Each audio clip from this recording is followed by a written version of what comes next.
Welcome back to Green Mountain Mornings here on 100.3 FM, AM 1490, 10 minutes past the top of the hour, and I am your host, Olga Peters. I want to welcome to the show via telephone from Whitingham, Melanie Winters from the Reformer. Hey, Melanie. Hello.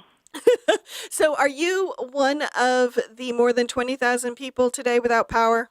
Yes, we are. My boys woke up this morning all excited because school got canceled, and then about 10 minutes later the power went out. So now they're bumming. Shucks, so close. So close. I didn't expect the storm would be this bad. You know, I don't think anyone did. It caught me off by surprise as well. As listeners have heard, I was out trying to get to some meetings last night, and just what was rain suddenly became icy, snowy stuff. I noticed that on my way home last night when I from the office yesterday. I guess it was about 4 or 5 o'clock, and it was raining in Brattleboro. You know, like it's always different in Brattleboro than it is in the valley. And as soon as I got up over Hogback Mountain, the rain started turning to slushy snow. And then by the time I was in Whitingham, it was almost whiteout conditions. Yeah, and I suspect, Green Mountain Power's website is saying 87 towns are affected right now, and more than 20,000 people without power. And that swath on their map goes from about Montpelier down the east side of Vermont all the way down to Brattleboro. Oh, wow. Yeah. So Brattleboro might not. Do you guys have power? We have power at the station, but we have a generator. Oh. But I think Brattleboro, I'm looking at Brian from BCTV, you had power this morning. Yeah, Brattleboro's on the lower end of the list. I think last time I looked, about 100 people didn't have power. Okay. Where Dover's up around, almost 2,000. We had power this morning. It was just like over the last half hour that we lost it. Well, and I suspect we will see that 20,000 people number jump because people are now starting to wake up. Right. And get ready for work. They don't have power. Yep. And be like, oh, man, that's why I overslept. Shoot. So Melanie and I have a lot to talk about in this hour of Green Mountain Mornings with local news. But before I do that, I just want to remind folks that BCTV is here in the studio filming this segment of Green Mountain Mornings. And broadcast of Green Mountain Mornings tonight on BCTV is sponsored by Brattleboro Savings and Loan. And the news updates on this hour are being brought to you by Brattleboro Subaru, where their customer is their number one priority. They have a knowledgeable sales staff, a vast selection, and lowest prices available.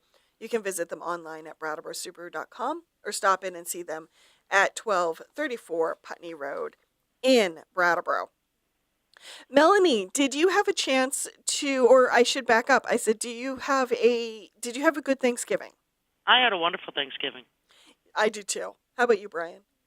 Yes, he's nodding. I also saw that the Reformer got out and had a chance to stop by some of the community meals in town, including the Brattleboro's community meal. Oh, we try to make our rounds. And how did those meals go? Pretty good. I mean, the Brattleboro one always goes well. It's been going on for so long. You almost want to say it runs itself, but it doesn't. It takes a tremendous amount of volunteers to do this. But they've been doing it so long that it's kind of a well-oiled machine, if you will. Yes. And people really look forward to it, and it's a great thing. People come together. People who have family that are too far away to be with, or don't have any family at all, or it allows them to celebrate the holiday with people in their neighborhood, friends and neighbors and such. So it's a wonderful thing. Well, and they also do, and I think this is an unsung part of the community Thanksgiving, is they also will deliver meals if someone is homebound. Yes. Which I think is pretty fantastic too. Yeah, nobody wants to be forgotten on a holiday. No, especially holidays can be rough just on their own. Yeah. So it's great to have these community touchstones. Hello, this is Olga Peters here from Green Mountain Mornings on 100.3 FM, AM 1490. I'm your host, and my guest is Melanie Winters from the Reformer. How are you, Melanie? I'm doing great, thank you. Now, I'm curious, have you ever had a chance to ride the Santa Express? Always wanted to, but no, unfortunately, I never did. Aw, I got to ride it once. I feel very lucky.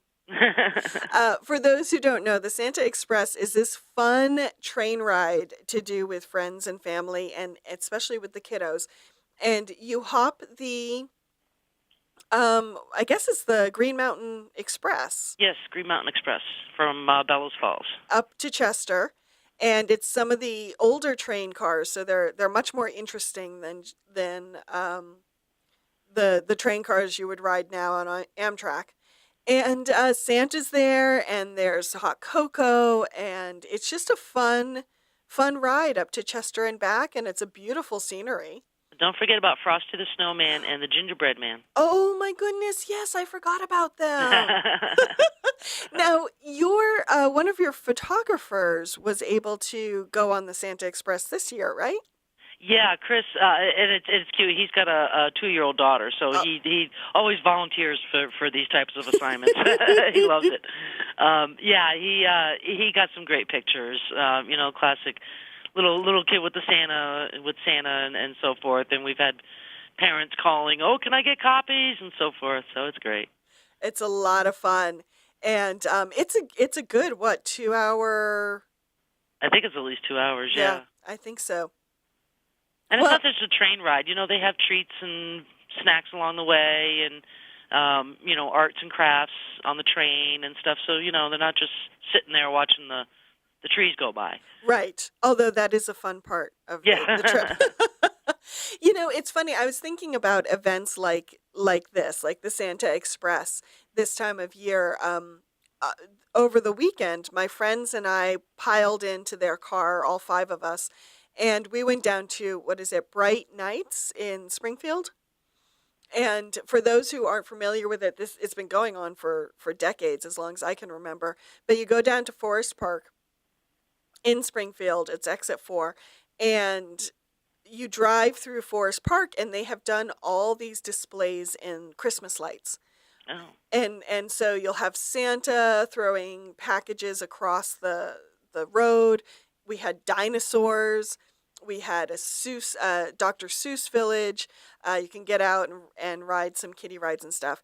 And it was fun. It was just fun to get out and do something. And that's what I was thinking of as I bring my long train of thought back to my point, is we do so many things now on computers and screens and TV and those sorts of things, that this time of year is just such a great excuse to get out and actually do something.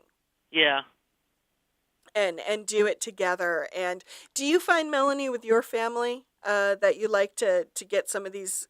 Do you have traditional family experiences you try to get every year? Well, at Halloween we do. We always, go to a pumpkin farm and such on Halloween, and we have the traditional Thanksgiving dinner.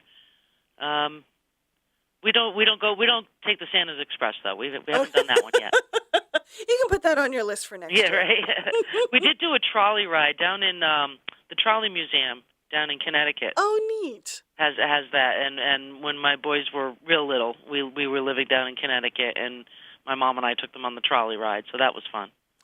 Well, I hope folks have a chance this season to get out and kind of take advantage of some of these traditional holiday things that are happening in their communities, and kind of get a step back from the computer screen. Oh, there's all types of craft fairs. Mm-hmm. And holiday bazaars and everything, yeah. Well, and that brings us to another story that was covered in the Reformer about shopping small and shopping local. Mm-hmm. And Brattleboro had a Shops Local Saturday event, kind of focused this past weekend, but Bellows Falls is also pushing shopping local as well. Yeah, and actually so is Wilmington. We didn't actually do a story on that, but we ran their press release. Oh, okay. So yeah, the chambers in all 3 of those towns are very active and very good at promoting their downtowns, because their downtowns, they cater to the tourists. Mm-hmm. And so it means a lot to their business to get people into their shops and so forth, and they're competing against the Amazons and the online shopping and everything. But there's something that these small shops offer that these big box stores don't. Number one, they know their community. Mm-hmm. If you go in there more than once, chances are they know you. Mm-hmm. And there's a 1836 store, like a country store in Wilmington. My kids love going in there, and my son loves shopping at he likes the little Schleich toys, the animal toys. Oh, yes. And he comes in there, and they recognize him right away. Oh, yeah, the animals are over here now. You can come on over, take a look. So, they know the people, and they contribute more to the community. So, it's really important to support the local businesses and the local retailers, because if you don't support them, then they're not going to be around, and they're not going to support the community. Mm-hmm. Well, and it's a good reminder, too, because in our everyday we get into so many kind of routines and habits that we can actually sort of forget that some of these places even exist. Mm-hmm. Just because they're not part of our everyday routine. And you're right, it is a good excuse to get out and revisit your local community if you've been kind of ignoring it. Now, in both of all of these cases, the chambers have created kind of like a rewards card, so that you go around to the different shops and you get your, you show them your receipt or whatever, you get your rewards card punched, and then you get put in, for your name put in for raffles or prizes or what have you. So there's some incentive there also. That is fun. That's fun. Now, you said you ran Wilmington's press release. Is this the first time Wilmington's done kind of a shop local, shop small? No, they've done this before. In fact, I've done it with them. As a consumer. Yeah. And you show the chamber a receipt, and and they'll give you like a $5 coupon or something like that off for another purchase or something. So they've been doing that for a few years now. And do you happen to know what Bellows Falls is doing with their incentive program? Yeah, Bellows Falls, they have holiday cards, shop local for the holidays card, and it's a yellow card, and people at participating businesses stamp the card to represent like up to $100 worth of purchases. Mm-hmm. And then that can be turned in for drawings after the holiday season, and they have like more than 70 different prizes and such. Oh, my goodness. Like gift certificates and stuff like that to more local businesses. Mm-hmm. So it's all local. It's all about the local shops. It's reminding me that, yes, we have our local towns, but we forget about all our neighbors that we should visit and see what they're up to as well. And, on Mondays in the Reformer, we publish thank you letters. Uh-huh. And so many times we get thank you letters from, people in the community that had a special event or something, and thanking the businesses. And there's so many local businesses that support our local causes. I can't emphasize that enough. That is a good reminder, Melanie, because I don't have the statistics in front of me, but a lot of statistics have been done on, if you spend $1 at a chain store, only a few cents stay in your community. But if you spend $1 at a local store, almost that entire dollar stays in the local community. Yeah, because they pay the employees then spend their money back in the community, and they donate to causes and pay taxes. So yeah, it all comes back. We are back, and this is Green Mountain Mornings on 100.3 FM, AM 1490, 34 minutes past the top of the hour. I am your host, Olga Peters, and my guest is Melanie Winters from The Reformer. Hey, Melanie. Hello. So glad you could call in to the show today. Has the power zipped back on? No, still no power. Still no power. Well, you're not alone.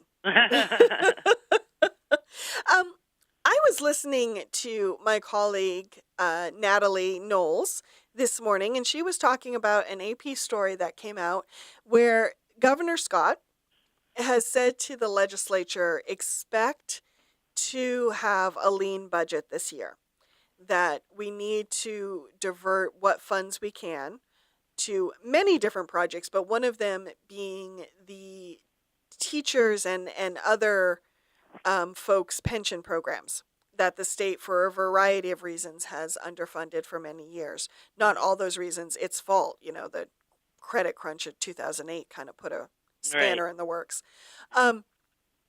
Now, Melanie, I found that ironic because if I remember correctly, last session, the Senate and the House wanted to take some of its budget surplus and put it towards these underfunded pensions, while the governor said, no, no, no, let's not do that. Yeah, he wanted to keep taxes and fees down because he Mm-hmm. made a promise that he wasn't going to raise taxes and fees. It, Well, taxes anyway. Taxes, anyways. He did raise fees. You know, from your experience in journalism, watching a lot of different towns build their budgets, um, do you think that was a wise move or not? Or are we paying for it now? What, you mean diverting money to the pensions? No, choosing to not divert money last year and keep taxes and fees down. You know, Budget 101, you know, you have any kind of surplus money, you'd use it to pay down debt. Mm-hmm. Or capital improvements. You know, you don't use it to lower taxes or for one time or for ongoing expenses. Mm-hmm. Because you don't know if that money's going to be there in the future. Yeah. But he had a campaign promise to Phil, you know, and you know, I'm not picking on Phil Scott because, you know, a lot of politicians are like that. Mm-hmm. But it'd be interesting to see the legislature's reaction to all this after what happened last year. It will be interesting to see, and I think you brought up a really great point about Budget 101, and I don't think the governor's alone when he, you know, that instinct to keep taxes and fees down. I think that's something that a lot of towns struggle with. Yeah. Well, I mean, he was raised. I mean, he was raised. He was elected on that platform. Mm-hmm. Because Vermonters, quite frankly, are sick of their taxes going up and up and up. Yeah. You know, the salaries, especially in the Windham County area, are not very big. You know, very large. I was wondering what word you were going to choose. Sorry. I'm looking out the window at the snow coming down. Sorry. But you know, the salaries are not exorbitant around here, and so. You know, people, they only have so much money, and they're really getting squeezed by the taxes, and that has been an ongoing, that was the whole reason for Act 46, was because the education tax kept going up, and people were getting taxed from both ends, you know, the municipal and the school tax, and they had enough. And so that's kind of what Phil is, Governor Scott is reacting to there. But in terms of how it's actually going to play out, you know, whether or not that's fiscally responsible, I guess that time will tell. Mm-hmm. Yeah, I look forward to seeing how this new legislative session unfolds. Mm-hmm. Now, I'm curious. I think it was Bob Audette who recently wrote an article in the Reformer about the Community College of Vermont and a program to help prepare people to work in environmental services at BMH. Yes. Can you tell us a little bit about that?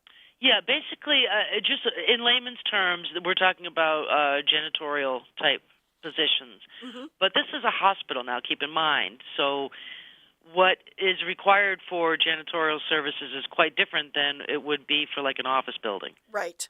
Because you have hazmat type procedures that you have to follow. So it's a little bit more involved than just sweeping floors and emptying waste baskets. Mm-hmm. There's a certain kind of special training that is involved in this. And so the Community College of Vermont and BMH, they've been partnering together for a number of years now, last few years, particularly because of the nursing shortage. The Community College has been great in terms of, you know, funneling you know, prospective nurses towards BMH, but it's not just nurses too. Obviously, it's other staff, hospital staff, and so they've got this great program, and these are basically entry level jobs, but they're not bad paying for. I mean, they're like $11.50 an hour for entry level. That's not too bad. It's not too bad, and I think the other strength of this program that Bob wrote about was that along with the skills of this is how you handle cleaning up a hazardous spill like blood or other bodily fluids that you come to in hospitals. There were things like how to build a resume, how to evaluate. Yeah, like a life skills kind of coach. Yeah, and other job skills that will serve them well, whether or not they stay at BMH. Yeah, this program was specifically geared towards people who are unemployed or underemployed, Mm-hmm. and one of the reasons why they may be unemployed or underemployed is because they don't have those job-seeking skills. Right. And it is a skill. I remember, learning in high school, taking whole classes about how to do an interview and how to prepare and how to write a resume and I suspect a lot of these people don't have that skill set. And so this is great. It gives them a great entry level job into BMH, but even 6 months down the line they decide that job's not for them. They still have those skills, not just as a janitor, but also a job seeker. Yeah. And I'm not sure if you know the answer to this, Melanie, but I'm curious. This program was kind of a short certificate type program. Yes. That's, I think, for adult learners, such a great structure because Yeah, it's a fast track, yeah, because they don't want to think about, going to school for how many years, and how that's all going to play out. They have immediate needs. They have bills that they have to pay. They're not still living under their parents' roof. right. And we should also note the other thing about this program with BMH is BMH itself has training that it will pay for once you are employed there. Hmm. So someone could start out a janitor, but then work, if they decide they really love the work, they can work their way into another field Yeah, within the they have hospital. great professional development there. They really do. Yep. Well, I look forward to seeing how the graduates do, and I look forward to seeing if CCV and Vermont Technical College, which are both in the Brooks House, come up with more programs like this. Yeah, they've really been doing a great job since they moved in there. Now, Melanie, tell me about a program, talking about programs, that's working to help autistic children. Is it in Kenya? It is in Kenya. There's something about some kind of Kenyan connection Mm-hmm. with Brattleboro. There's like several organizations and a number of people that are involved in different aspects of life in Kenya. Yeah. So it's always interesting. But in this case, yes, the focus is on autism. And there's a Wanda Salter of Saxons River. Mm-hmm. Now, Wanda is a teacher over at Bellows Falls High School. Mm-hmm. And she's been to Kenya, and they created this, what is her name? Salar Ateneo? I can't even, I don't even know how to pronounce that. But the Kenyan woman. Mm-hmm. So they formed a friendship and a professional relationship. And so now there's kind of a back and forth thing where Wanda Salter is helping the folks in Kenya set up a center for autism. It's really kind of tragic. In Kenya, people with autism, they're abused, they're neglected, they're ignored, and in some cases even killed because of their disability. People just don't know how to deal with them. Mm-hmm. And so, they're hoping to change this. They're setting up programs in schools to kind of not just only to teach the autistic kids, how to read and write and function in society, but also to teach society how to embrace these people, and not just, shut them out or God forbid, kill them, Right. just because of their disability. One person has a disability, but in other areas they can be quite gifted. Mm-hmm. I had an uncle who was on the autism spectrum, not severe autistic, but he had certain traits. But you should hear him play piano. Oh my God, so talented. Wow. And he ended up making a career playing piano for a ballet company out of Boston. Oh, no kidding. Yeah. So these people do have value. They can contribute to society. You just have to find out what their specialty is. Mm-hmm. Well, and I think it noted in the article as well that both the woman from Saxon's River and the woman from Kenya are both special ed teachers. Yes. And so that's kind of how professionally they bonded, but that's also the skill they're bringing to this new initiative. Mhm. Do we have any information on the center itself? Like, has it been built? Is it in the fundraising stage? Yeah, there let's see, where's that? Okay. Oh, yeah. It says here she wants to establish the first publicly funded school for children with autism at her center, which now has a classroom for the special needs children. So she's got a center with a designated classroom, but it looks like she wants to expand that to an entire school. Mm-hmm. Wants to create a whole school. So that's where that stands. Wow, that's pretty significant because it tells you if she wants to create a whole school, it kind of speaks to the need, the number of kids that she Well, wants you know to what serve. I thought was interesting, it was explained in the article, she is taking a different approach than we do here in the United States. In the United States, there is a great emphasis on mainstreaming. Mm-hmm. Getting the kids with special needs into the regular class. I mean, they still have, their special needs sessions or educational sessions, but they also have some time in the regular classroom with all the other kids. It's a little different in Kenya. She is purposely setting up a program to keep the autism kids in a separate classroom because I guess the classroom sizes are huge in Kenya. We're talking like 50, 60 kids to a class. Wow.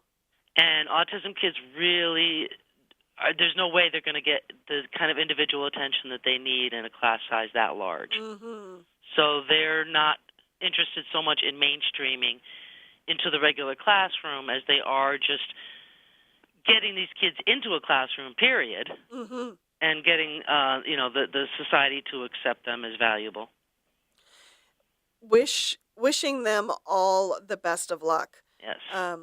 I hope when the time is right that there's a follow-up article because I think this sounds like an interesting center and initiative. Well, Melanie, it was wonderful having you on the show today. Thank you for having me. And I hope the power comes on soon and you stay warm and safe today. Thank you. Take care. Bye-bye.